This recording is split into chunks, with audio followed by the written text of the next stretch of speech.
Good evening and welcome to the Hungaroring. You join us tonight for round 9 of the Invictus F1 Performance League.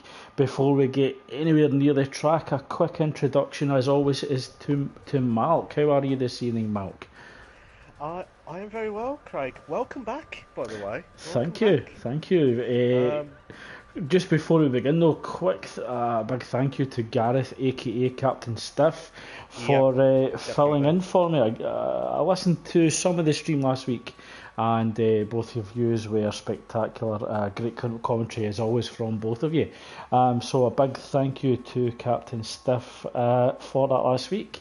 And So, yeah, really missed last week in Japan, but really looking forward to the last 4 races of season 5 at Invictus Racing Leagues. And it looks as if it's all changed at the top of the table, Malk, with the Bugster retaking the championship lead over Nick Thompson. But what is vital for the championship running is the Bugster is unable to attend tonight's race, so it's all down to Nick Thompson to close down that 7 point gap. But it will be no easy task in the McLaren this evening. oh no, definitely not. Especially at like, like with the long straights as well. Especially at the first straight, obviously. But with the McLaren car, isn't it more good with sharp corners, like a bit of the Red Bull type car around here? Yeah, it should have an advantage through sector 2 and 3. We do have two DRS zones over this 4.3 kilometre 14 turn circuit, but certainly in sector 2 and 3, the McLaren should be in a class all of its own.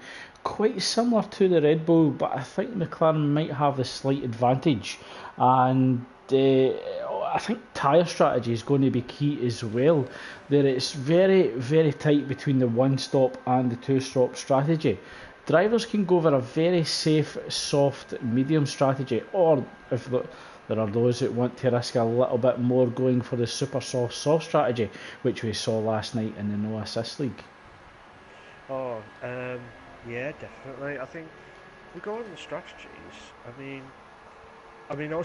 wasn't there yesterday with the no assist because I was unavailable because of work priorities and stuff. But the watching the race, just coming back to watch the race, it was just manic.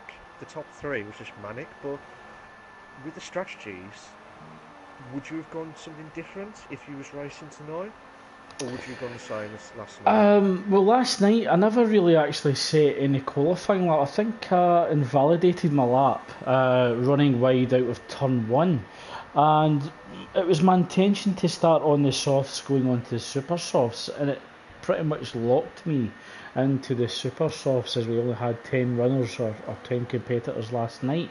I think Mike might have actually have pulled off that strategy of the soft, super soft last night, and I think that is the key strategy if you don't really have the overall pace. Oh, definitely, definitely. But think, looking at it now, I know you haven't seen it for the last few weeks because obviously um, with other work issues and holiday issues and stuff. Regarding it here, do you think Nick will improve tonight, or do you think it will be a struggle? Obviously, because of the McLaren.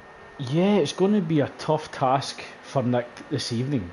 I don't think he'll certainly not have the overall pace with the car, so he's going to have to be a little bit shrewd. We've got 15 drivers this evening, and if he can hold on to one of the quicker cars for the majority of the race, getting that tow along the long straights and getting within DRS zone, then he may have a strategic chance of securing some strong points. The gap is 7 points between himself and the Bigster, and I think it's going to be really tough for him to score that many this evening.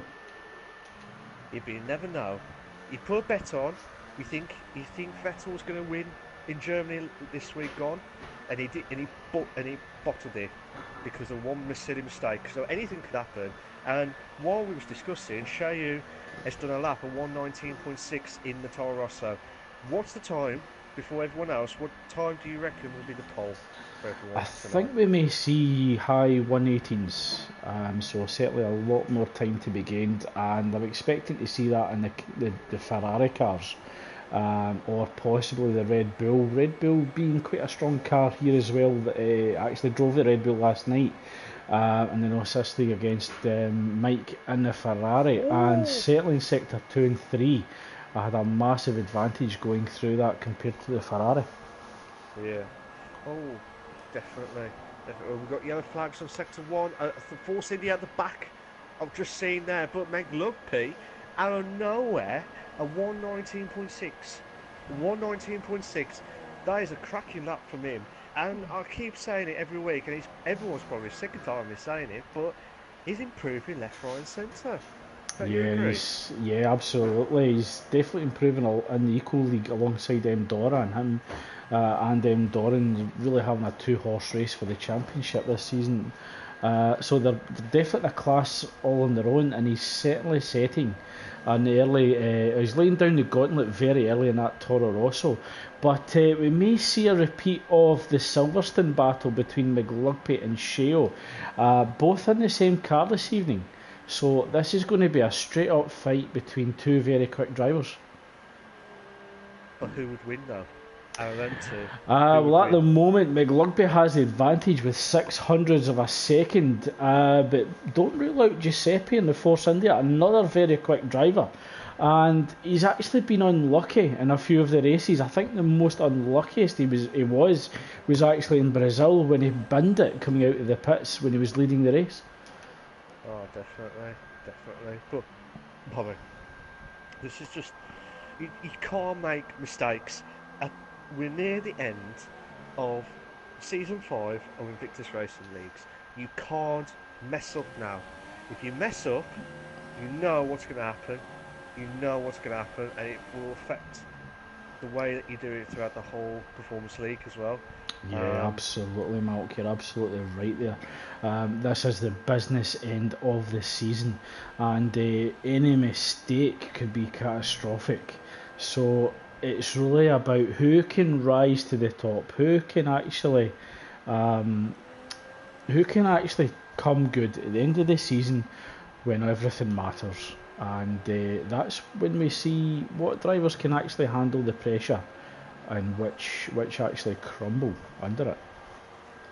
Definitely. I mean, you need to have consistency throughout the whole season, and it doesn't matter. I mean, have we ever come across a situation where no one's ever won? I know majority of people have won now, but imagine no one ever wins a race but still wins the title out of it. I would love to see that ever come across in this league. Yeah, that would certainly be a big challenge, and you would have to be incredibly consistent, securing maybe P2, 3 and 4 if you won a championship without a race win. But I mean, that would be unbelievable moments. And obviously, before I carry on, I did absolutely miss the English-Scottish banter throughout the whole last 2 weeks, and I'm expecting some banter to catch up from you, Craig, tonight. That's what I'm expecting. So I'm expecting it, but it's going to be a cracker, and I do miss the English-Scottish banter. But Gareth, the last 2 weeks have been fantastic, as you said at the start. So and let's just bring some more banter going in, because we've got 4 minutes left of this qualifying. Do you expect more changes as of now, or do you think the majority will be the same? Well, we could possibly see Saab going from P15 probably up to the top 4 drivers in that Ferrari. So he's on an out lap at the moment. He's on his hot lap at the moment. He's got a little bit of traffic in the Williams, just coming down towards turn 3, I believe that was. So yeah. He didn't get too distracted with that Williams as he comes up the hill at the end of Sector 1, that unsighted tight and quick turn, turn 4, and then that sweeping left, turn 5. He's actually understeered slightly the chicane at 6 and 7. Can he actually regain that time he lost by understeering out with turn 5? Quick good evening to Ilya, our new member, our new follower of the Invictus Racing Leagues. Quick hello from Russia, and believing that Mr. Stim will win for sure. So certainly a fan of Mr. Stim. Oh, and Saab spun it. He's spun. He's actually spun the Ferrari, and I don't think he's got enough time to go back into the pits for a fresh set of super sauce, Mark. So Saab leaving it late in the session for qualifying could actually lead to his own detriment. I saw that, Craig, while you was explaining. I saw what happened, because the mistake during his lapping, somehow he got wide and went into the gravel and inside. He didn't actually spin. Oh, McLugby's put it in the wall and lost his front wing as well. So mistake from McLugby, the provisional pole sitter, putting it in the wall, and that looks as if that's in turn 5 as well, Mark. Oh no. So oh my God. This could actually hand advantage to Sheo, who's on his out lap. He's actually got a little bit of traffic in the Williams, closing them down behind. Giuseppe coming out of the pits with 2 laps remaining in the session. MJ Coupe, another quick driver in the Renault, coming out of turn 6 and 7 along to turn 8. That right-hander at turn 9 allows the car to run wide, turning left for turn 10 and into turn 11. That long run down to turn 12, up to the long sweeping left-hander that is turn 13, up the hill to turn 14 and round onto the main straight, and he'll be hoping to improve on 4th position at the moment. So he's down at turn 13 at the moment. That long sweeping left-hander, trying to get the car turned in perfectly, watching that he misses the barrier on turn 14 on the inside and down the main straight beginning. Oh, sorry, it's a 119.7, so that does not improve on 4th position, although he was 1/10 quicker on his previous lap time. Looks like Sheo's had an incident as well, Mark. He's running very slowly on track. Oh, and there's traffic behind. Sir Spud was a little bit unsighted and didn't notice that Sheo was on the off the racing line and almost ran into the back of the Toro Rosso. Yeah, I was watching Sir Spud. Oh, there. Oh, Sab! Oh, I thought he... Oh, I do apologise, guys. I thought he lost it, so we make look bit there. But I'm watching Sir Spud now. He made a mistake just went wide at turn 5, I believe. The same what happened before, but he's doing his lapping again. He's looking at it now. He's coming up to the first corner. He needs to get it perfect. Yes, he does. He goes round there. He's only got 1 lot of lap fuel. I don't think it will be enough. I don't think that will be enough. I might be wrong, but the guys are dropping down like here on the standings. This is unbelievable. What is going to be on the first sector? He's done a 28. He's 2/10 up. He's 2/10 up. Meg Logby improves by 6,000 of a second, but prior to that, Mr. Stim, an almighty lap in the McLaren, 119.8. But he's actually been dropped down to 6th by Tom 444 in the Williams. So, and Mike running no assists this evening in the Ferrari, put it on provisional pole with a 119.3. Very impressive from Mike, who's recently sticking with no assists in the Performance League. So a great drive so far from Mike, but Meg Lugby looks to be on a hot lap at the moment. Can he make up those 0.2 of a second as he comes round the chicane at turn 6 and 7, along the road to turn 8 and turn 9? Oh, Sir Spud in the Red Bull improves on his time, puts it on provisional pole. But McLugby down in 4th. He was provisional pole holder earlier on, just coming round turn 12 up towards that long sweeping turn 13. Can he get the Toro Rosso? Understeers slightly, misses the apex, brings the car back on to turn 13's apex. Gets the car turned in for 14, looking to miss that barrier. Can he get the car straightened up, getting the power on? He's down in 5th at the moment. Where can he go? He's on pole! He's on pole! McLugby de Toro Rosso puts it on pole by 0.2 of a second over Sir Spud in the Red Bull. Tom 444 comes round across the start-finish line and does not improve on 8th. And how about that, Mark? Oh my God. I'm glad you came back on this. This is absolutely fantastic. Absolutely fantastic. Between 1st and 14th, 1.4 seconds. 1.4 seconds. That is absolutely unbelievable. Absolutely unbelievable. And I can't stop saying it because it has been unbelievable moments. And I'll let you do the standings now quickly. Yeah, so the final classifications from the Hungarian qualifying session is pole position goes to McLugby, an almighty lap at the end after an incident earlier in qualifying. Sir Spud takes second, Mike third, Giuseppe fourth, Sheo fifth, sixth is Vantel, MJ Cooper seventh, Tom 444 is eighth, Mr Stim drops to ninth, Nick Thompson McLaren 10th, Tejuar 11th, Fascone 12th, SJD 13th, Nitrogash is 14th, and Saab down at 15th, yet to set a time. But that gives Saab a free tyre choice in this race. Oh, and it's a wet race, Malk. It is a wet race. Oh my so God. This throws the cat amongst the pigeons, and call a winner now then. Call a winner now.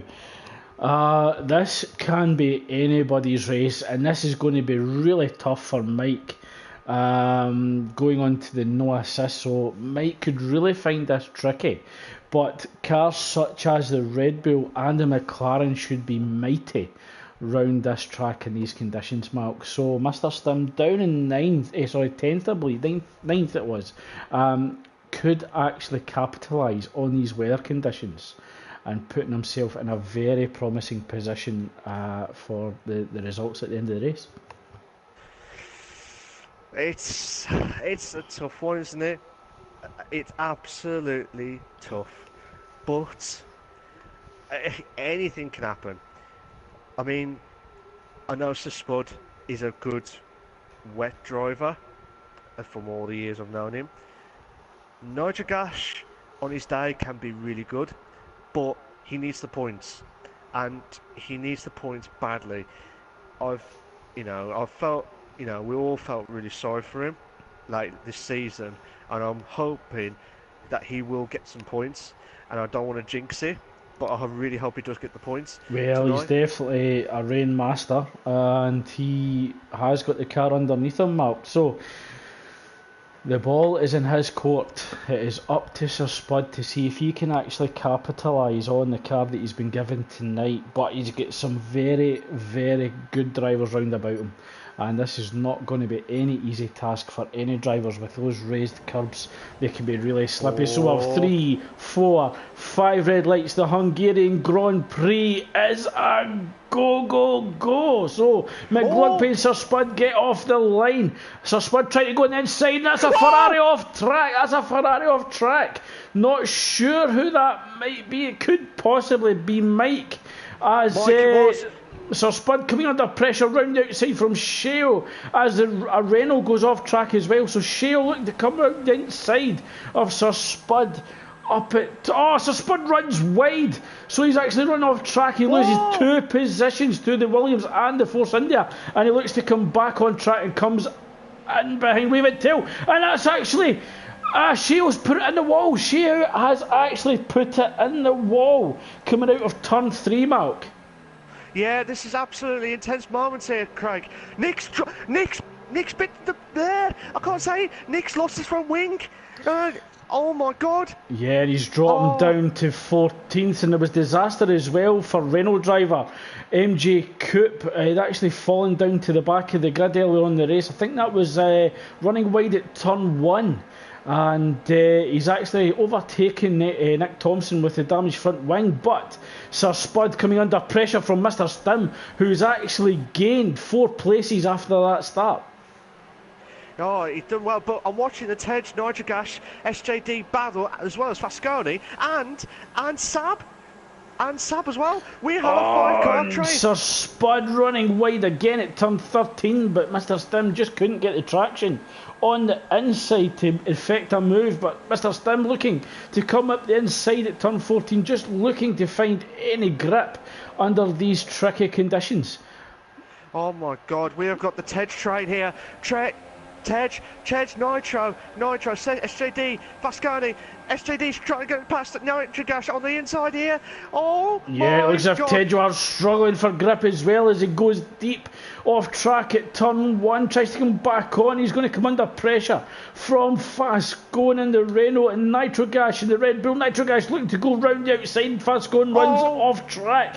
He's got Tedwar on the Force India on the inside on. Nitrogas has to lift, and now he's got Saab in the Force India, Ferrari putting pressure on him. So two in a bed into turn. Almost track now.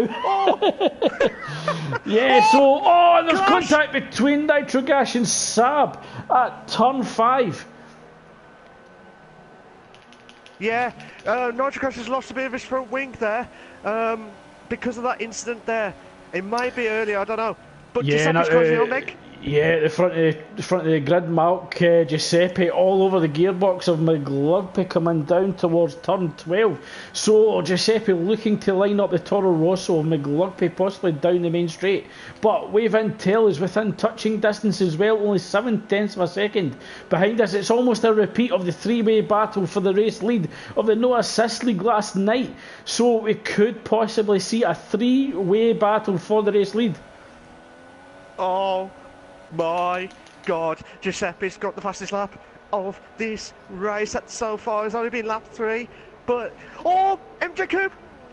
Oh, Nitrogas has gone to the pits. Sorry. It's to the interruption there, Mark, but Saab and Tedra are almost wheel to wheel going down the main straight. Saab has inside going into turn 1. Can he get the car slowed down? He does, but Tedra looking to do the cutback out of turn 1 as Saab runs wide slightly.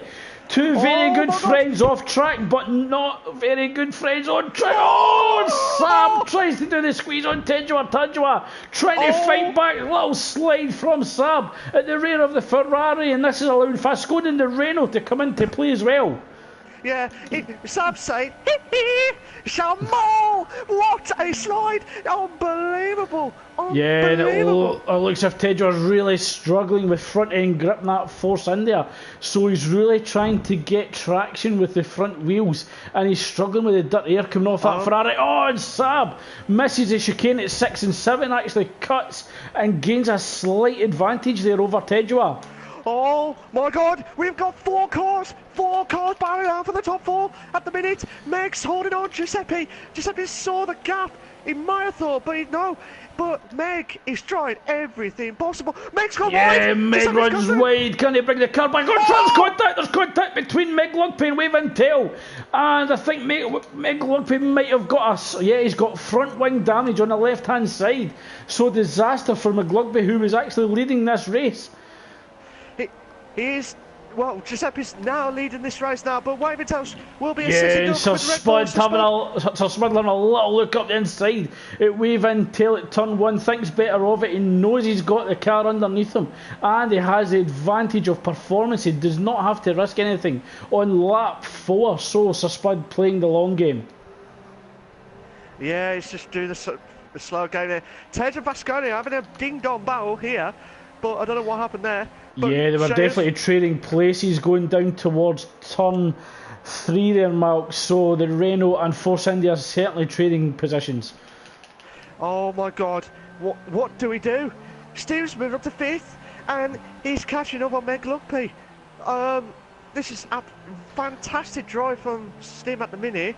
I know it's only lap 4, but this is just absolutely fantastic work from him. Yeah, Nick Thompson with that new front wing sets the fastest lap, still down 14th at the moment, 5 seconds behind Sheu. So he didn't actually retire from the race, he stayed with it, and we've got a 3-way battle for 9th place at the moment between Force India driver Tejwar, Renault driver Fascone and Renault driver MJ Coupe. So MJ Coupe trying to get himself back up in the points after falling down to the back of the grid early on in the race, Mark. Oh, definitely, definitely. But this is just absolutely intense moments here. Absolutely intense moments. Oh my God, Tej! Oh, Tej and Vasconi! Vasconi was right at the back of Tej, but MJ Coupe just slots it into 10th. Vasconi's got off the pit. Oh, Yeah, sorry to he's gone interrupt to you there, pit. Mal, but Spud trying to go round the outside at Wave until at turn 1. Runs wide with the less traction on the outside. But Sir Spud kept on the power. He's trying to go along the inside of Wave Intel down at turn 2. And will run down the hill towards turn 3. This should be flat out running up the hill towards that unsighted turn 4. Wave Intel holds on to second place with Sir Spud charging hard, and Sir Spud lifts off early, trying to get the better traction up towards turn 5. He's all over the gearbox of that Williams, who really seems to be struggling with the rear end of that car. Oh, Spud! Oh, Spud a Oh my little bit God. out of shape. I think he actually misjudged the braking of the Williams, and that's actually put Meg Lugby within touching distance, and Mr. Stim right behind that Toro Rosso in 5th as well. So a three-way battle developing for P3 at the moment as Giuseppe opens up the gap between himself and Wave Intel for the battle for first. Oh, Meg Lugby's got wide. Meg Lugby has got wide there, but Mr. Stim's still trying to do everything he can. Yeah, I'll tell you Meg what. Lugby really struggling with turning in with that damaged front wing mark. So we may see Meg Lugby coming into the pits to replace that front wing earlier than he'd like. Would you say yes or no? If If he feels he's not losing too much time, then it certainly pays to pit a little bit later, keeping that one-stop strategy in play. Yeah, see how it goes. See Oh, how it MJ goes. Coupe having a little look up the inside as we approach turn 14 of Tejua. Tejua again struggling to turn that Force India, and that allows MJ Coupe to come out of the slipstream along the inside on the run down towards turn 1 on the main straight. MJ Coupe gets his nose ahead and should actually control the turn into turn 1. But Tejua looking to do the cutback. Does Tom? Oh, Tom's getting a better exit. Going for the inside line using Mercedes power in the Force India and gets ahead of the Renault of MJ Coupe, moving himself back up to 9th. Oh, what a move! What a move from that! Yeah, Beautiful. that was some very old school driving from a very experienced driver. But he's gone wide. Oh, but this may bring Coupe. Oh, he saw the gap there. Thought he took it, but he didn't want to risk it for a biscuit. But Stim's closing on Meg Lugby on 4th. Oh, he's doing a magnificent drive at the minute, Mr. Stim. But he's doing everything impossible. Oh my God. Mistake from MJ Coupe, who'd actually ended up in the gravel. That allows Mike to move up to P10. So mistake from MJ Coupe again there. What happened there, Craig? Because I didn't see that. I think he missed his braking point, Malk, and just went deep. I'm just trying to catch it. The replay is Sab and Tom battling it out down at turn 13. Oh, I just saw a great move. What a move from Mr. Stim. Going on the outside of Meg Lugby. I know Meg Lugby's struggling with the wings at the minute, but will he get some boost from Mr. Stim? Coming up down the straights here. He's got to get a good exit, and he does, but he needs to try and get a better exit here. Sab and Tom are having a ding-dong battle here. Yeah, Sab got it done under braking going into turn 1. But Tom trying to do the cutback, trying to hold on to Sab as we come through turn 2 and 3. Tom with no assist, really struggling with the rear end of the Williams, and he's certainly finding these conditions very tricky. Oh, they all look struggling. I know it's wet, I understand, but they're just all struggling at the minute. But yeah, all the drivers are really just trying to find the grip on the track. So Spud, after a little mistake earlier on, and he's actually ran off track as well. Started to lose the back end. I was just going to say he was actually beginning to close down Wave Intel and actually runs wide at turn 12. That allows Mr. Stim to move up to P3. So a great race so far from Mr. Stim, who had actually started in P9. So gets himself up into a podium position as we approach lap 7 of 35. But this is intense. Absolutely intense. Oh! 3 cars. Oh no! Oh my god! Ah, okay. What's happening there, Malk? There was a 3-car battle for, I can't remember what turn it was, just just after the second sector into the third. That corner, the first corner of sector 3. Tom tried to go through the inside, and because of that, he got caught by, I think it was Mike's car or MJ Coop's car. I think it was one of them. Anyway, but there was just like a ding-dong battle, and he lost it, and he's gone to the pits now. But looking at it, there was some ding-dong battles, and he's gone for inters again on this. He's got a 5-second stop-go penalty. Okay, possibly speeding in the pit lane as SGD receives 3 seconds of time penalties. No. We've lost Hedgeworth, so not sure what's happened there.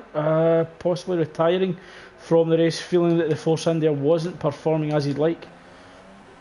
No, but the guys, because they're pitting, this is where it gets awkward now, because you don't get much of the battles because of people pitting at different times.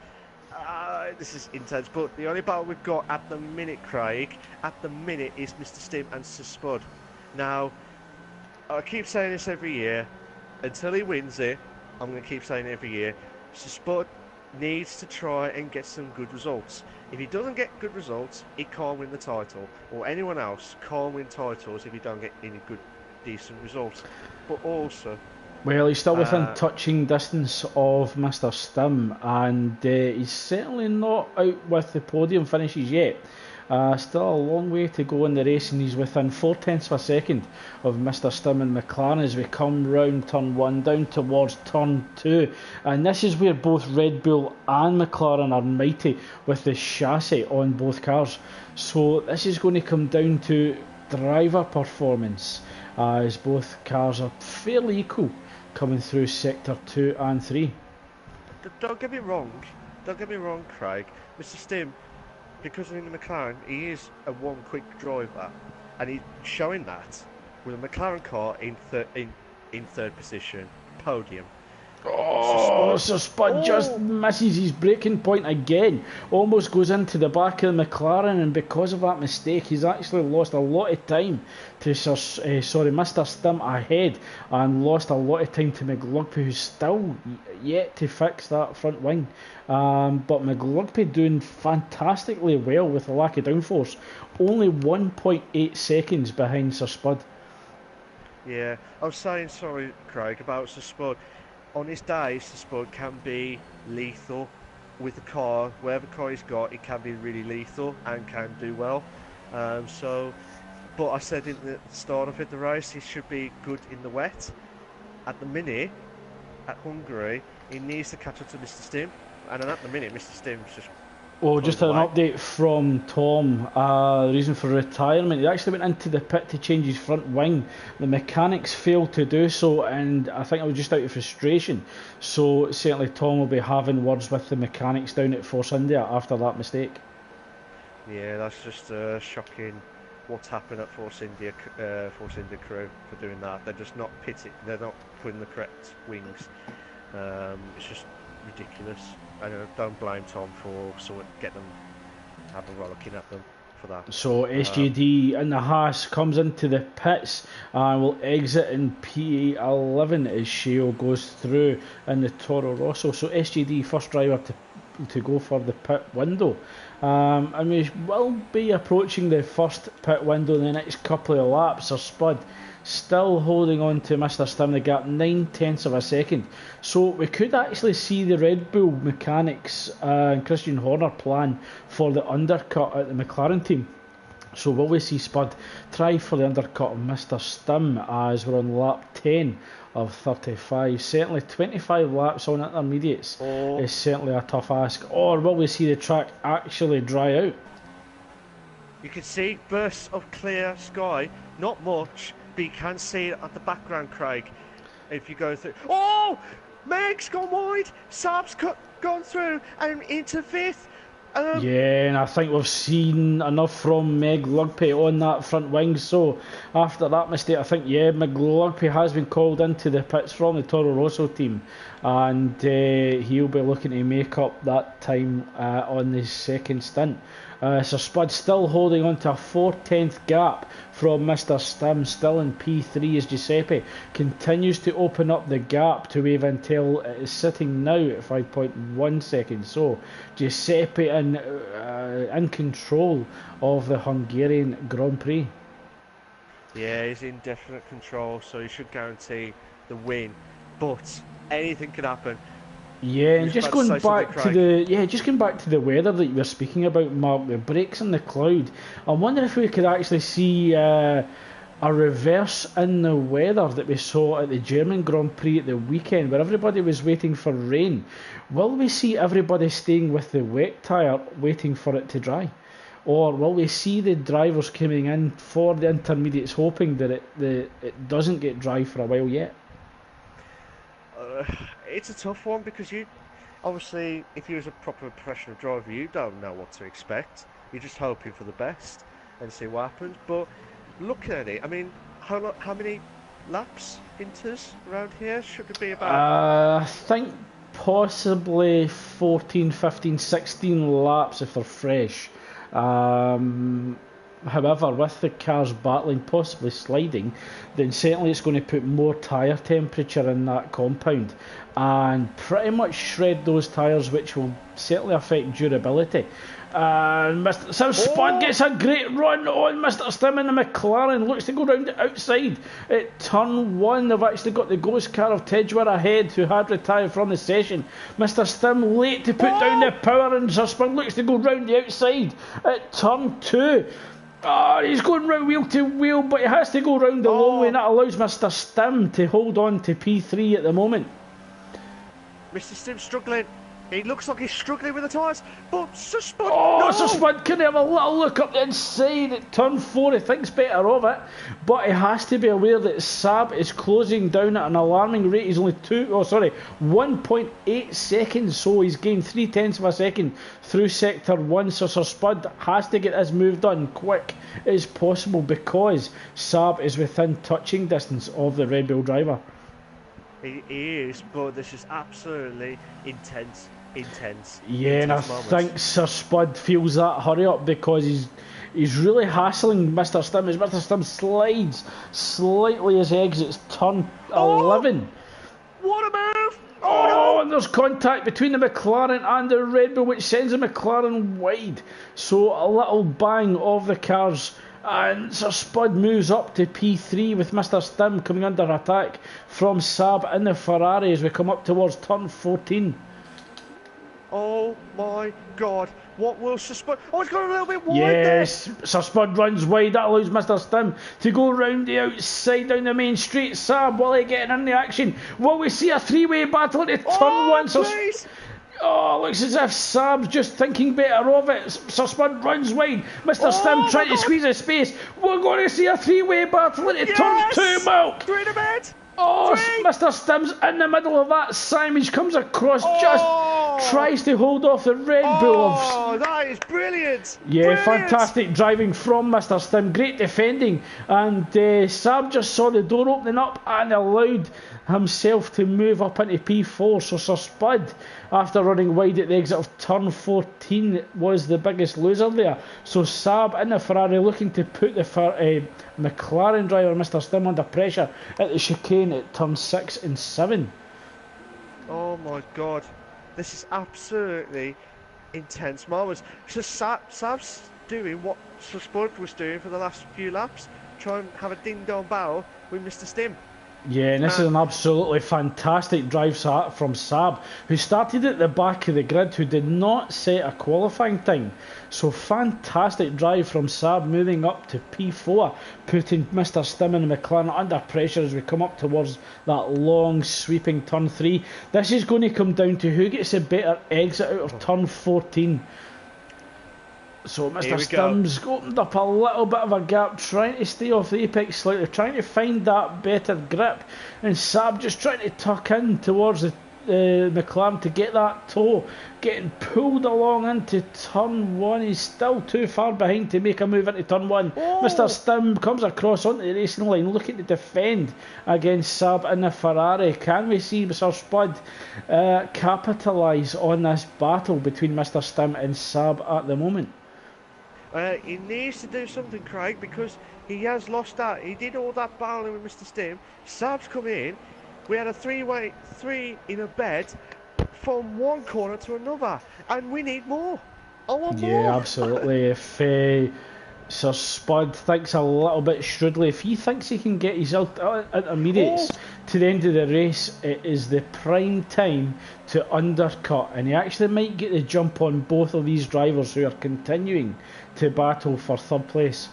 So if Sir Spud pits this lap, he could possibly get the jump on Mr. Stim and Saab and move up to P3 as Mr. Stim and Saab make their pit stop. Oh, and Sir Spud loses the rear end and the front left part of his front wing. The left hand side of the front wing is damaged, so we're certain to see Sir Spud come into the pits now. Definitely. While we're watching now, there's some battles going on at the back of the grid. We've got Nick LJ Thompson closing on SJD for 10th place. And closing on Shao for 9th. Yeah, and this is vital for the championship as well, Mark. Nick Thompson really has to get himself into the points with the Bigster not racing tonight. Oh, he's doing the same! Oh, he nearly did the same as what Sir Spud just done a few moments ago. Yeah, and Saab actually managed to overtake Mr. Stim down that pit straight, but Mr. Stim looking to come round the inside at turn 1, but he'll be round the outside at turn 2. Can Saab get his nose ahead? Saab very cautious into turn 2, making sure that he did not make contact with Mr. Stim's McLaren there, and that cautious approach lost him P3 at the moment. Yeah, definitely there, Craig, but oh my god! Yeah, McLugby looking to get the move done, and Sir Spud comes out of the pits. Oh, McLugby runs wide, trying to avoid the sister team Red Bull. Oh my god, Craig, I bet you're loving this. I bet you're glad you're back into this. Oh, absolutely, but a mistake from Saab. It looks as if he's lost it at the chicane at 6 and 7. So a mistake from Saab in the Ferrari, and he's lost a lot of time there to Mr. Stim. They got 1.4 seconds. We've got 2 car battle going on. We've got SJD closing on TUF Shao. We've got Nick closing on SJD. We might have a few car battles. I think. Yeah, McLugby really slow through 6 and 7. That allows Shao to close him down, so a battle between the Toro Rosso drivers. McLugby runs wide, gets out the way, so McLugby really... Oh, and he came back on there!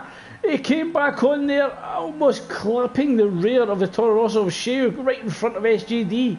So certainly that may be reviewed after the race. So McLugby really struggling with the Toro Rossos. SGD almost runs into the back of McLugby around turn 12. Yeah, McLugby went wide.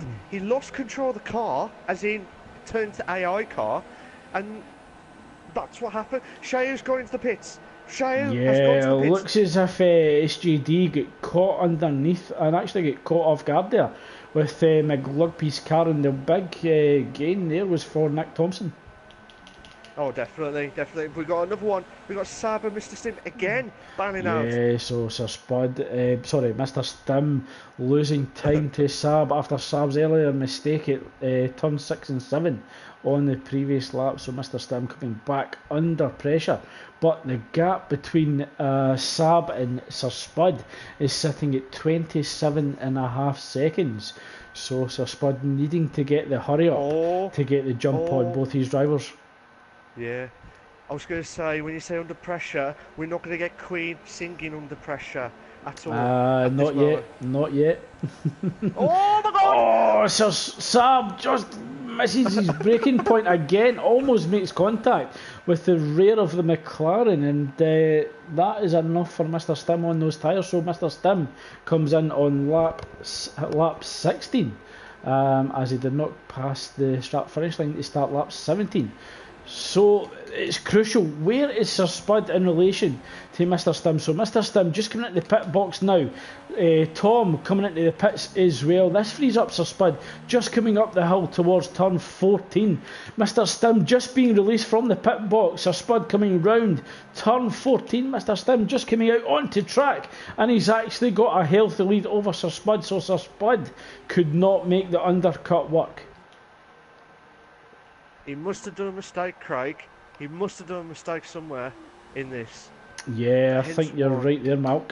I think you're possibly right there. So McLugby currently in 6th behind Sir Spud, with Nick Thompson 7th, SJD in 8th, MJ Coop back up in the points 9th for Scone, and 10th with Tom dropping to 11th after that pit stop, with Mike in 12th with the Ferrari, Shea down in 13th after his pit stop, Nitrogash in 14th, and the only retirement from the race so far, Tedua, after that mistake from the Force India mechanics. Definitely. Two good mates off track, Craig. Meg and Nick LJ Thompson, both respected drivers. On track, they're going to have a brilliant ding-dong battle in the bit, because they're absolutely close. They're absolutely close. And the top two are pitting. The top two are pitting. Yeah, and with McLugby being in the considerably quicker car than Nick Thompson, this actually sets up the race perfectly for tomorrow. This actually gives a little bit of a psychological advantage for the Eco Performance League race tomorrow in F2, where McLugby and Nick Thompson are both championship rivals. Yeah, but SJD, because of Nick LJ Thompson gone wide on through the S's, SJD's coming up close on Nick LJ Thompson for 7th place. Mr. Stim's back up to 3rd at the minute. Nick's pitting. Yeah, so Nick comes in for his pit stop on lap 18. That frees up SGD and MJ Coop, who I believe have pitted. So, well, Nick Thompson should drop out of the points. So actually, Fascon comes into the pits as well, so Nick Thompson could come back out on 10th. Looks as if Nick Thompson's went on to the soft tyres. So, a possible mistake again from McLaren drivers this time. Yeah. Oh my God, Craig, you'll need to know this. Well, Shea's actually went onto the medium tyres as well, Mark. So, are the drivers getting messages to come in for the dry tyres? If so, I'm quite surprised at that, because the DRS has not been activated yet by race control. They're not, but it's still wet. There's no chance. There's no chance. Yeah, I'm just going to ride on board with Nick Thompson just to see what his grip levels are like coming in. He's managing to keep it on track. So it's very surprising he's managing to get it successfully around turn 4 and 5. So is the racing line drying enough for the dry tyre? Oh, this is just... so it could be, when I said earlier, the dry spots in the clouds could be drying up, but I can't see that. As you said, Malk, it is still raining. So we are still experiencing rainfall. And Nick Thompson is closing down the gap between himself and Mike in 10th place. So the gap currently sitting at 5.3 seconds. But I don't know what to say.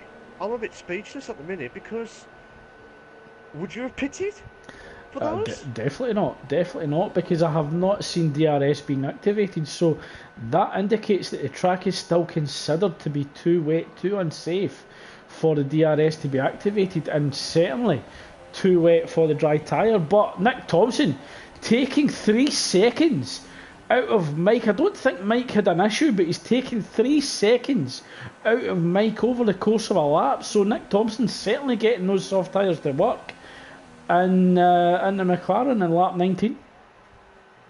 He's making it work. He's making it... Oh my God, two cars by now, Tom and MJ Coop.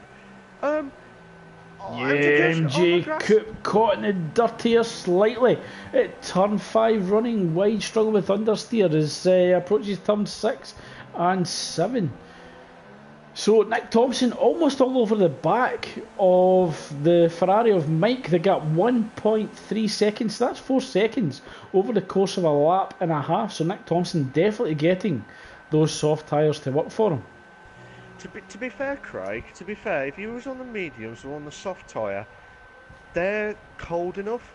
As cold enough, you know what I mean? Like, Yeah, the oh, compound is certainly hard oh, enough, and DRS does get enabled. So has this been an exceptional decision for McLaren and Toro Rosso to pit Nick Thompson and Shea early to get a jump on the competitors as they fight each other to come into the pit box to go into the dry tyre, and Mike stays out for another lap, so that is very surprising from Mike, a very experienced driver who stays on the intermediates, possibly not feeling the grip levels are good enough for the dry tyre.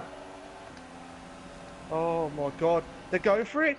Yeah, Nick Thompson has inside line at turn 1. Mike's not going to fight too hard, and that moves Nick Thompson up to 8th place, and Shea retires from track. He's actually put it into the wall, I believe, and it looks as if he's damaged his front wing, and Shea certainly had enough of the Hungarian Grand Prix. Yeah, I mean, this is just absolutely intense, but I mean, that's I'm speechless because the track is still wet.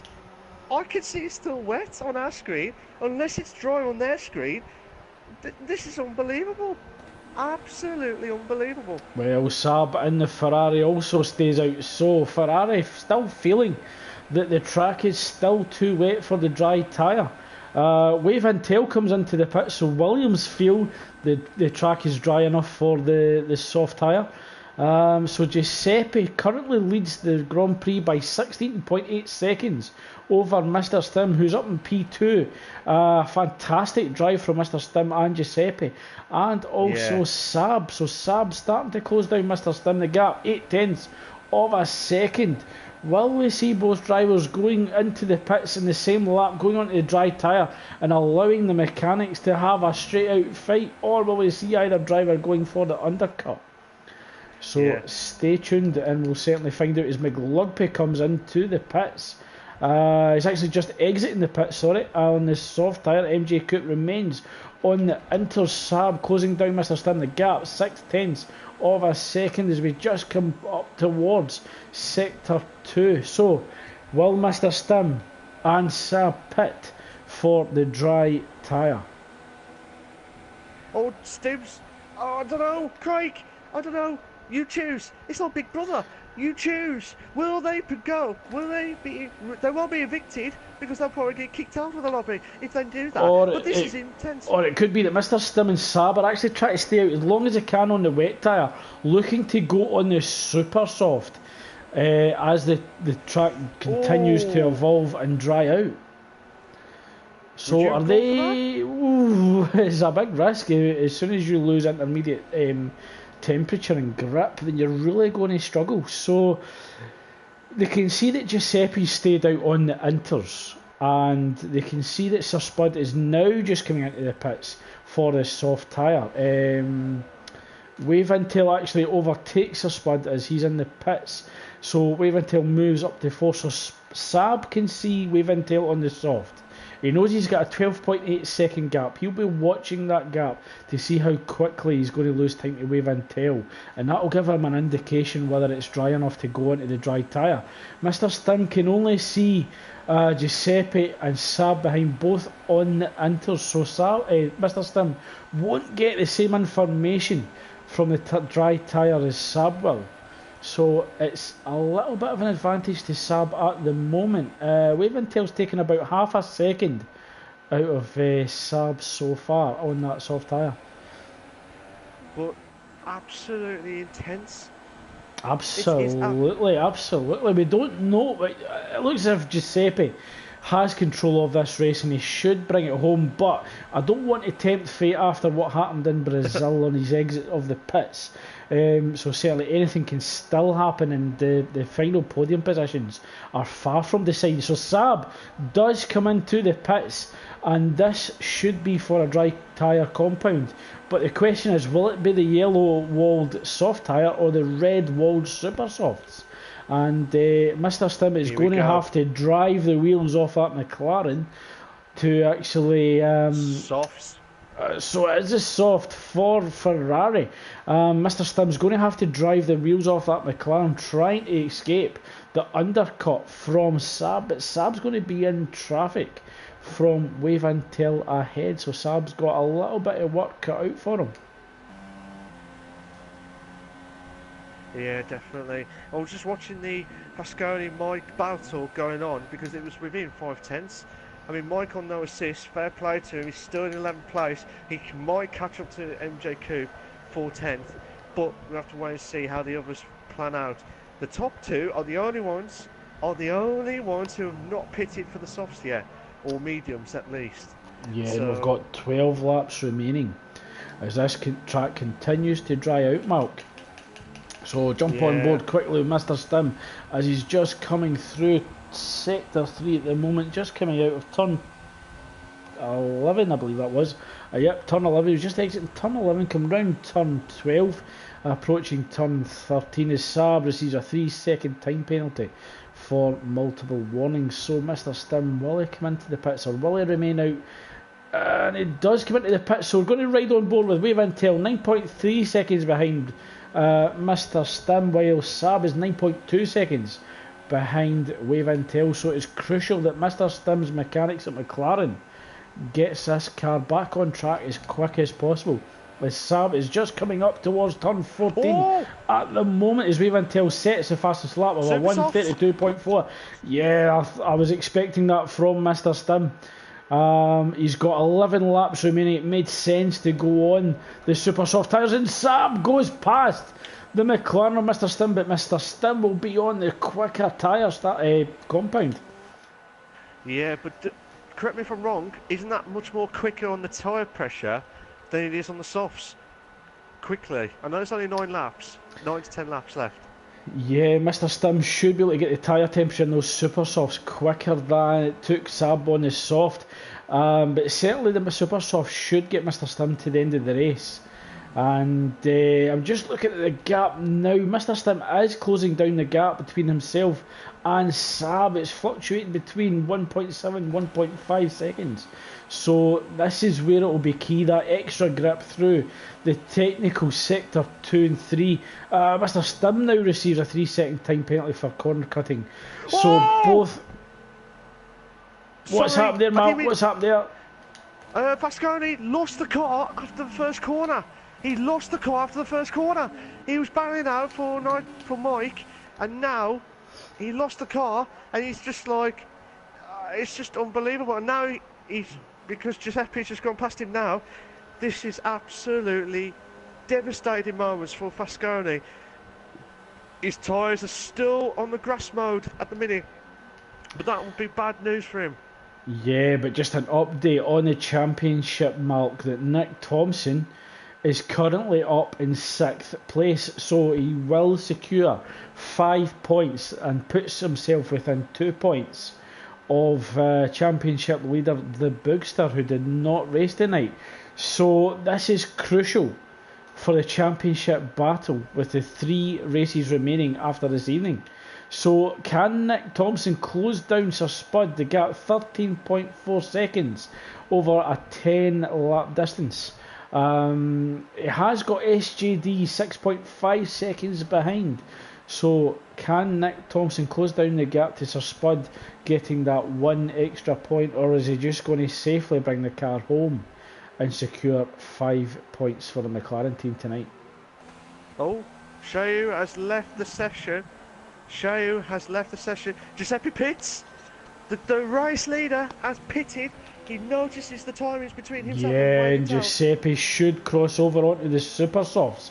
Wave Until just approaching turn 13 at the moment, and I'll be surprised if Giuseppe goes for any tyre apart from the super. So Giuseppe does go super softs.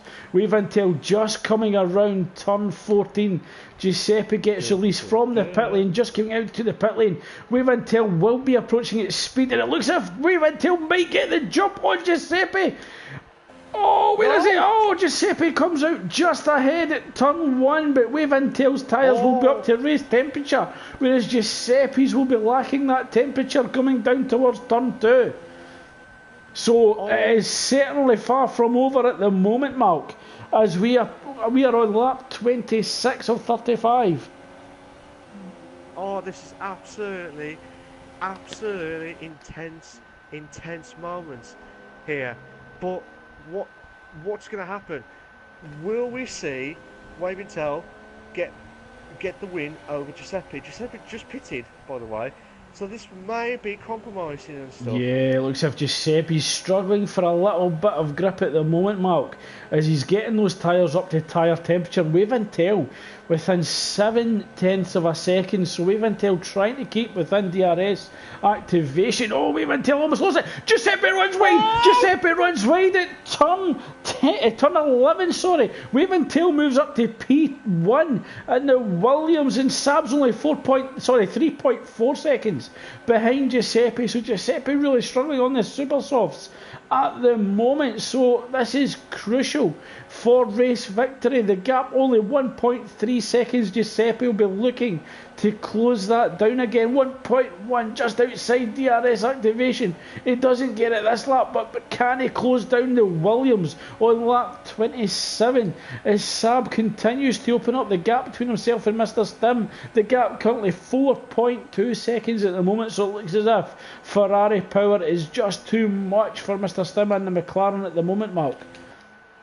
Yeah, definitely here, but this is just absolutely intense. I was going to say to you earlier, Craig, do you think Mr. Stim would have got a podium after his performance tonight?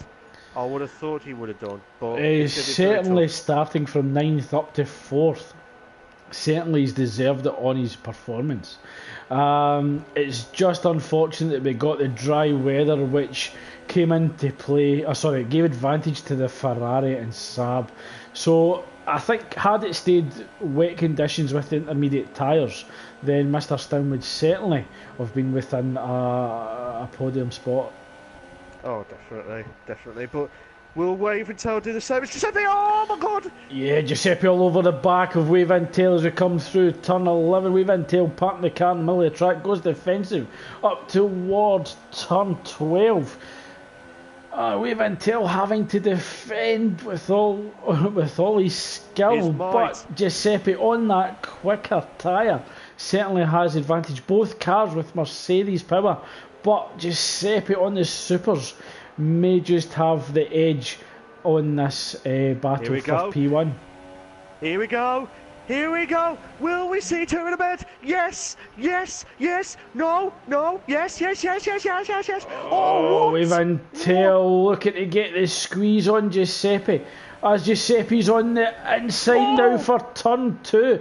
So Waventel didn't fight too hard. He knows that there's still good points to be had, even at P2, and he could just be waiting and biding his time for the DRS on the main straight in lap 29.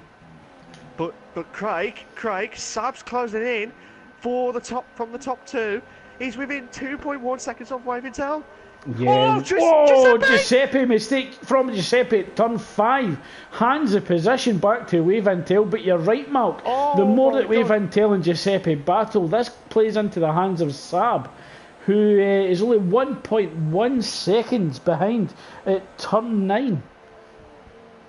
Don't write off Saab. Do not write off Saab at the minute, because Waventel still looks like he's holding on, but Giuseppe's got on a bit of the grass there. But yeah, he really tried to open up turn 12 to get the best entry in there. The Force India notoriously understeery, and he's just trying to give himself any advantage that he can over Waventel in the Williams ahead. Oh my God, Craig. Saab within DRS now of Giuseppe in the Force India. So Waventel, the only car in the top 3 who does not have DRS. Giuseppe closes down the gap to the Williams. The gap down at 0.6 of a second, but also Saab 0.6 of a second behind Giuseppe as we come up towards turn 2. This is a repeat of last night's No Assist League race, where it was a 3-way battle for first place, which is actually won by Mero D2. So can Waventel emulate Mero D2 and hold off a gamer style performance of Giuseppe and Saab down in 3rd? So it's a great race so far in the Performance League. Please post your comments on each of the race streams. Oh, I hope you are enjoying this and at the edge of your seat as much as we are commentating on it. Oh, I'm sorry to disappoint you there, Craig, but Giuseppe's got a 3-second time penalty. This is absolutely not crucial on this moment. We've been 6 laps left. Oh, Saab just getting caught in the dirty air coming out of turn 11. Runs wide at the exit, but he's starting to use that Ferrari power, closing down Giuseppe. It looks as if Giuseppe's overall pace isn't really seen at the moment because he's really being held up by the Williams of Waventell. Yeah, sorry to interrupt there, Craig. While you're watching the top three, back now, Meg and Pascali are having a ding-dong battle at the back of the grid. We can't pick anything. But Meg's going through the inside. Oh, Pascali's just holding on there. But I want to go back to the first, third, second. Yeah, Waventell parked the car in the middle of the track, trying to hold off Giuseppe, trying to force Giuseppe to go round the outside. So great defending so far from performance in Formula 3 driver Waventell. Oh, absolutely fantastic moments here. Norwich has gone a 3-second time penalty for multiple warnings. Well, what does Giuseppe do? Yeah, looks like Giuseppe got the better exit compared to Waventell at turn 3. Great run up the hill at turn 4, but turn 4 not really a place for overtaking. Saab just tucking in behind. So Saab just driving like Alonso did at Ferrari, just waiting for any opportunity. So Saab just waiting. Wave!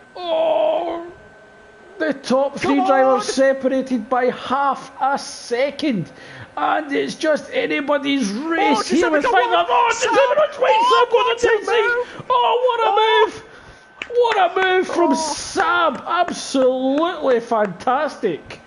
And that was a bum-clenching overtake there from Ferrari driver Saab as he moves up to P2, looking to size up Williams driver Waventell as we come out turn 14. Saab looking to get the jump onto Williams. Can he do it on the main straight into turn 1? Both of them are going for the DRS. They have got DRS, but what will Saab do? Saab's again, Waventell trying to defend like he did with Giuseppe. Saab trying to do the undercut. Doesn't quite pull it off. Giuseppe's forced to watch down in third place as we approach turn 2. Giuseppe looking to stick his nose on the inside. Waventell parks the car in the middle. Saab actually has to run wide to avoid contact with the Williams as we exit turn 3 up towards the hill at turn 4. The unsighted kick that's turn 4. Can all drivers keep on track? Giuseppe cuts the corner slightly to avoid actually running off track, struggling with front and rear traction as we come round turn 5. Saab just still stuck behind the Williams of Waventell through the chicane at 6 and 7. We've got another battle going on. There was a cracking battle with Meg and Vascani going on at the back of the grid, but Tom's closing on SJD for 7th place. Oh, Tom's going past. He's going past. No, he hasn't. No, he lost it. He's lost it after turn 3 or 4, I think. But I want to go back. I want to go back to the top 3. But no, do not do this. Do not do this to us. I am absolutely fantastic. Oh, Tom, you can do it if you're being queuing. Oh, it's going to the inside, the chicane. No, SJD's cut the corner here, but we're going through the S's now. Oh my God, I want to go back to top 2.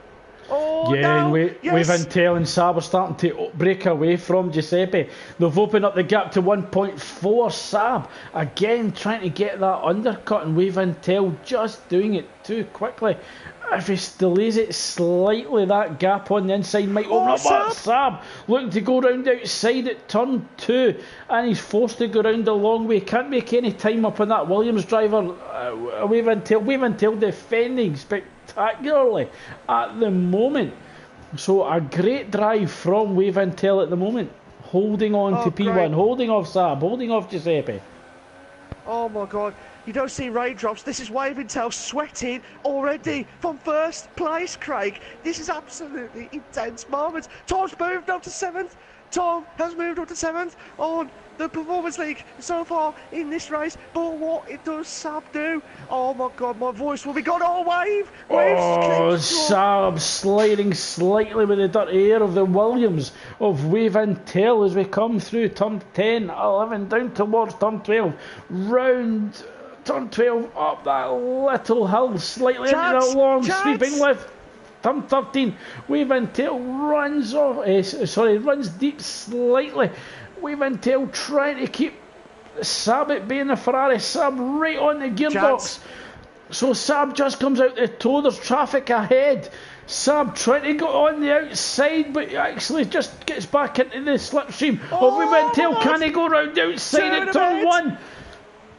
Oh, Wave and Tail trying to hold him off. Saab trying to get on the power on the inside at turn 2, but Wave and Tail again defending fantastically and holding off Saab. Giuseppe still out with DRS zone activation. They get 1 second. He's closing in. Giuseppe's closing in on the top 2. Again, he might have a fighting chance with the last 3 laps left of this race. What is going on? What do we want? We want more 35 laps. We weren't in a 100% race. We want to see what would have happened. But this is intense moments. Waving Tail, holding on for dear life. He's sweating like from the airplane movie on that one. He'll be sweating from the eyeballs with this performance.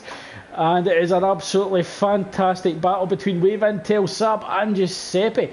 Certainly we do not know who's going to win this race with 2 laps remaining, 1:10 separating first and second, with 7:10 separating second and third. Here we go.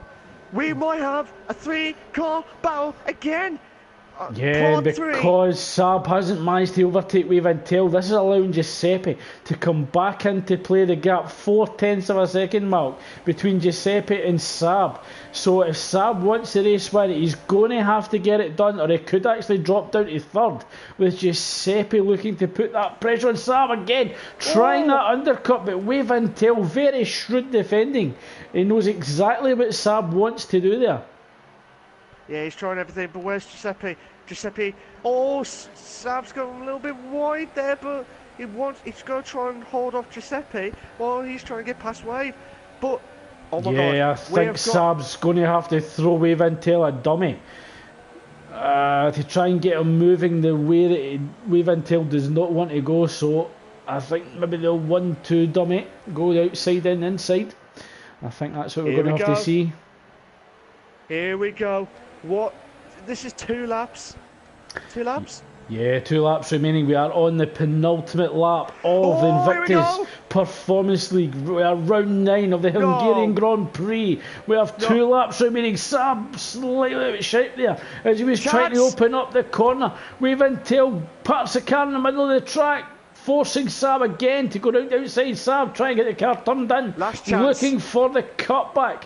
Saab trying to have a wider entry into turn 13. Wave and Tail just parks the car again in the middle of the track. Giuseppe still stuck behind Wave and Tail and Saab as we come round turn 14 for the second last time. We are beginning the final lap of the Hungarian Grand Prix. Saab right on the gearbox of the Williams. Can Saab squeeze the Williams, getting to hold him into the inside line? Oh, wheel to wheel. Saab launched slightly wide. Giuseppe looking to come back with a better traction. Gets the move done on Saab, but Saab could break late into turn 2 and retake second place, which is exactly what he's done there. So great driving from Saab, retaking second place from Giuseppe as we come out of turn 3. And Giuseppe still not giving up, but Wave and Tail would be relieved to see Saab and Giuseppe fighting for second place behind as he tries to hold on to the race lead. Oh my God. Oh my God. Through the S's, the chicane. Yeah, through the chicane for the final time of the race. Wave and Tail leads Saab, who leads Giuseppe as we come round turns 8, 9, 10 and 11. It's all going to come down to who breaks latest at turn 12, trying to get ahead Oh, slightly out of shape there from Saab. That'll compromise his exit out of turn 11 as we run down towards turn 12. Waventel again sits in the middle of the track. It's worked well for him so far. Chance! We work towards turn 13. Saab's going to throw everything at him. Can he go for the undercut? Oh, he's not. Waventel again defends spectacularly. And we come round turn 14 for the final time. Waventel leads the Ferrari of Saab and the Williams and takes the Hungarian Grand Prix race victory. Absolutely fantastic driving from Waventel, who secures the race win. He will be absolutely delighted in that Williams car. Saab tried everything he could for the Ferrari team, comes across the line in second. Great drive from Saab, who started from the back of the grid. Giuseppe unable to convert that race victory, just unlucky. A few mistakes cost him that race victory, and he will be raging in that Force India. Great drive from Mr. Stim as well, who moved up to P4. Sir Spud finishes in 5th. Great drive from Nick Thompson, finishes 6th, puts himself within 2 points of championship leader the Boogster. Tom 444 in the Williams and 7th. SJD 8th. MJ Coupe, after a few incidents and mistakes, finishes in 9th. Nitrogash and the Red Bull will take the final championship point. Actually doesn't, he loses out in penalties, and that promotes Mike in the Ferrari up to 10th, taking the final championship point. Meg Lugby, after a great start to the race, a few mistakes, comes across the line in 12th. Oh, I think we'll need to catch our breath after that one, Malk, as we await the top 3 drivers to join us in the commentary box for the podium interviews. So the drivers going into the cool down room, just preparing for the exit onto the top step. So Waventel, yeah, spectacular driving from the Scotsman. It's always good to see the St Andrews flag at the top. I thought I'd rub that in. I knew it. That was going to come. Waventel will certainly enjoy that one, and that will give him a huge confidence boost for tomorrow's F3 league race. So Waventel, great drive from him, absolutely fantastic from Saab in the Ferrari, as well as Giuseppe in the Force India. The Waventel, great driving as well, the only driver in the top 3 not to have any penalties. So the final classifications are: Waventel takes race victory, followed by Saab and Giuseppe. Mr. Sturm just misses out on that podium with Sir Spud in 5th. Nick Thompson takes 6th, Tom 444 7th, SGD 8th, MJ Coupe takes 9th, Mike 10th, Nitrogash 11th, Meg Lugby 12th, Asconi 13th, with Tejuar and Sheu both retiring from the race. Oh, where do we begin with that, Malk? One, that I knew that was coming with that one. I knew that was coming with the Scottish one. My best one is the 3 in a bed situation, and the last 5 laps of that race, absolutely intense. Can we just do that again and again and again and see what happens? No, you're never going to see that ever again. That was just absolutely epic. So as we wait for the top 3 drivers to join us in the commentary box, challenging conditions for all the drivers there, going from the wet to the dry transition, and certainly that crossover period had to be vital for all drivers. And it looked as if Waventel actually managed that spectacularly. Nick Thompson was just unlucky. He came in a lap earlier than everybody, but I think that certainly gave him a good finishing position up to 6th. So we are hoping that we'll be joined by race winner Waventel, 2nd place driver Saab, and the final podium position Giuseppe. But I believe we may have lost Giuseppe. I think Giuseppe's actually had to head off. So I hope that we are joined by Waventel and Saab. If not, certainly hope that you all enjoyed tonight's race. So we are joined by 2nd place driver in the Ferrari tonight, Saab. Good evening, Saab, and welcome to the after race interviews. I'll let you catch your breath for a moment while you're doing that. While you're doing that, could I ask you that you check your party settings, that you allow your voice to be shared, and that you actually stay within the lobby screen as well, so that we can all hear your comments. Yep, we're all good. So we'll give Sab a few moments just to catch his breath, compose himself after that hard victory between himself and Waventel, and I hope that we're joined by race winner Waventel also. So I hope that Waventel can hear us. I'm not sure if he can. Yeah, I can hear you guys. Okay, so we'll begin with the race winner Waventel driving for Williams this evening. How does that feel to secure the race victory after a hard-fought battle, not only with Giuseppe but Sab as well? That feels really good. Just don't really know how to put it into words, except for the fact that I'm now really tired. Yeah, it looks with that. Yeah, it looks as if that was a really hard last 5 or 10 laps for you. But just watching your racecraft this evening, particularly with defending, it looks as if certainly into turn 1 Giuseppe and Sab both tried to do the cutback. Was that something that you were aware they would do from previous races, or were you just trying to position your car as best as possible to maximise defending and turn exit? Well, I just realised it was a good opportunity for anyone to get past anyone else. I just decided I wasn't going to give anyone a good opportunity to get past me. And it looks as if the Mercedes power unit in the Williams was certainly paying off. It certainly looked as if the crossover in the weather between the wet and the dry was a bit uncertain for some. It looked as if Nick Thompson as well as Shea had actually pitted 1 lap early. When did you feel, or how did you know that was the perfect time for you to come into the pits? Well, I just came in because the DRS had been enabled, so I just thought if that had happened, then the dry tyres would have been quicker than the intermediates. So I just decided to take a risk, and it seemed to have paid off. Okay.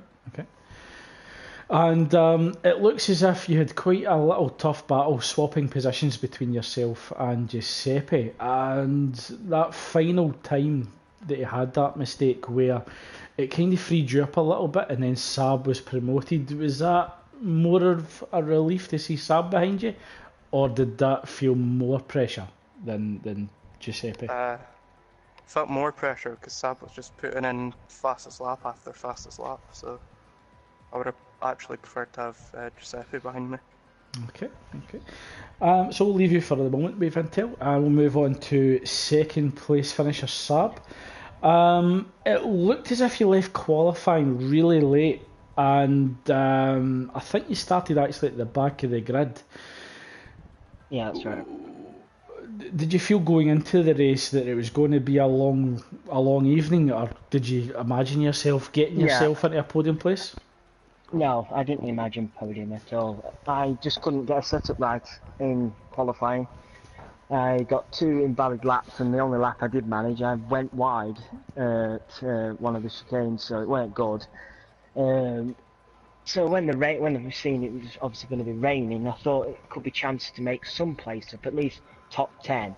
Podium, I didn't expect at all, but I did have the Ferrari like I've had before, and that probably did help. I think near the end of the race, I think it was actually Giuseppe that you overtook going into sector 2, I believe. I think you ran wide and you went into the inside. I think that was round about turn 10. And I think I actually had my bum clenched when you were going through there. Was that a heart in your mouth moment for yourself there, or did you feel confident you'd pull it? I felt I had to make that move there, and then if I was going to try and push for the win, I was stuck behind him for a couple of laps for a call. And when I seen him make the slight mistake, I just had to go for it. I thought, if I don't go for it now, I could get stuck behind him for another 2 or 3 laps, and then that'll hamper any chance of a win. So luckily it paid off. And it looked as if while the battle was progressing between yourself and Waventel, and you were still struggling to pass him. He's managed to break off a little bit, opening up the gap between yourselves and Giuseppe, and then he began to close down again. When he began to close down again, did you think at any point you were going to lose second place, or did you feel quite confident that you'd have held him off? I wasn't aware he had a penalty as well. I knew I had a penalty, so I thought I was going to be third anyway. I had a 3-second penalty. I accidentally cut a corner early on, and I didn't think he was going to come back at me. I felt confident enough to keep him behind me. It's just, it was a bit of a pain having to keep an eye on him when I wanted to go forward. And it looked as if you almost lost second place. I think it was on the last lap where I think you went deep in turn one, trying to fight Wave Intel, and you ran wide slightly. What was your thoughts going into turn two? Was it that you were going to brake late, trying to force Giuseppe to go around the outside, similar to what Wave Intel was getting you to do? I tried to go round the outside of Wave instead of trying to do the cut in like I have been. I thought I'll try something different, and obviously he must have realised what I was doing, because he completely shut the door on that one, and luckily I managed to not lose enough time and hold on to second going down into turn two, which, yeah, I held my breath on that one. So Malcolm, if you've got any questions for race winner Wave Intel, second place finisher Sab, before we close tonight's stream. Yeah, I've just got a few questions actually. Wave, first off, congratulations on your win tonight. As I said with Craig, I bet you was knackered and tried to make sure you get to the end of the line before the end of the race. Did you ever thought you nearly lost first after that ding-dong battle with the top three at the time? I don't really know. I was just too focused on keeping going as fast as I could for the laps. I wasn't, at that point, I thought whatever position that I got, I'd earned it and I wouldn't complain. So yeah, but fair play to you, Wave, because you just did a magnificent drive. At one point, there was like 3 cars battling out, and you just don't know what to expect. And looking at it, I thought Sab was going to get it, and then you hold on. You defended like absolutely magnificent, but I don't know what to say. That's why I call you the Flying Scotsman every time, because you're just flying at the minute, and that was just a brilliant drive from you. So well done for your win tonight. I think we're going to do one last question for you two before we leave. So, Sab. Hello. Oh, I bet you was gutted with that. I bet you was gutted not to get the win. But I bet you was thinking, what do I need to do to get past Wave after his defensive was just brilliant. I have to say his defence was brilliant. I'm not gutted not to get the win, to be honest. I'm over the moon. I'm actually on the podium.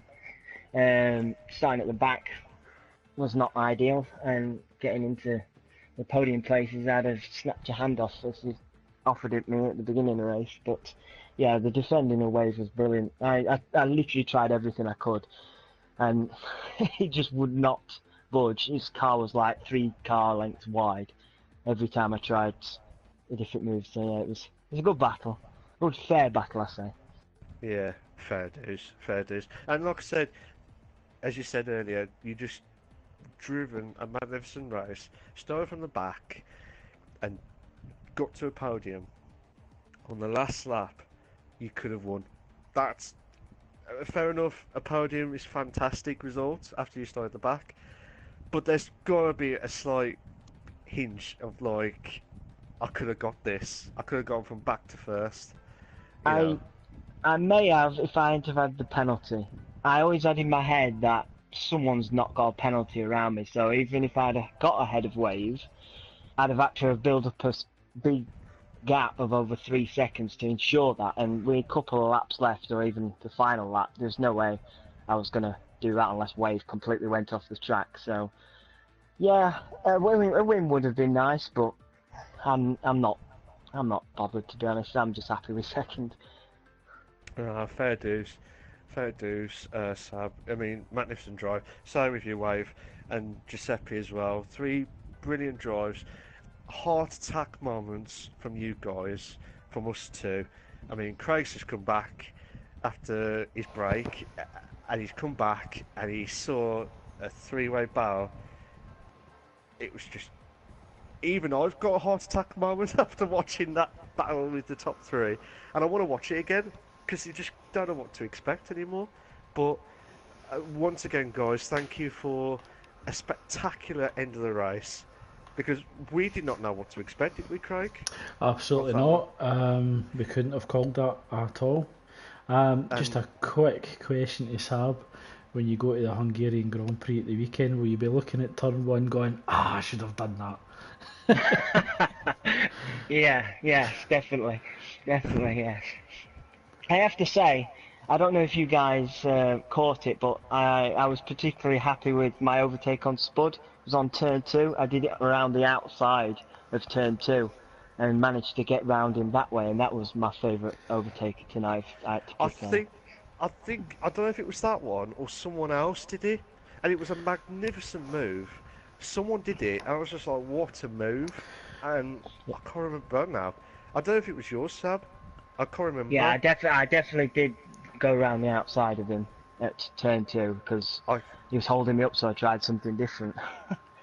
I'll have to watch it back, but there was so many battles going on, from not just from the top but at the back as well, and we can't catch every moment, which is unfortunate. Yeah. Just before we go, I'd like to ask a final question to Vintel. After tonight's race victory, you've actually moved up to 48 points, 1 behind Nick Thompson and 3 behind the Big Star. So you're actually 3 points behind the lead and third. Do you feel with 3 races to go that you can claim yourself to be a championship contender? I don't really know, because I can't really tell what the next race is going to tell, and I apologise for that voice crack as well. Yeah, but you can't really tell what's going to happen in the next few races, so I'm not going to make a claim to that, no. Okay. Thanks for your honesty. Mark, is there any final questions for the lads before we draw tonight's stream to a close? No, Craig, I think we've answered all the questions for the guys here. I think they definitely need a drink after what happened tonight. Yep. So, wait until you are 24 hours away from being in the mix again to F3. Certainly a hard-earned rest for tomorrow. Sab, enjoy the Hungarian Grand Prix in the flesh. And we'll certainly return next week for a battle in the desert at Bahrain. We certainly hope that you enjoyed tonight's race, certainly enjoying that 3-way battle in the last 10 laps or so, and that we hope you join us next Tuesday at 8 PM. We will do it all over again.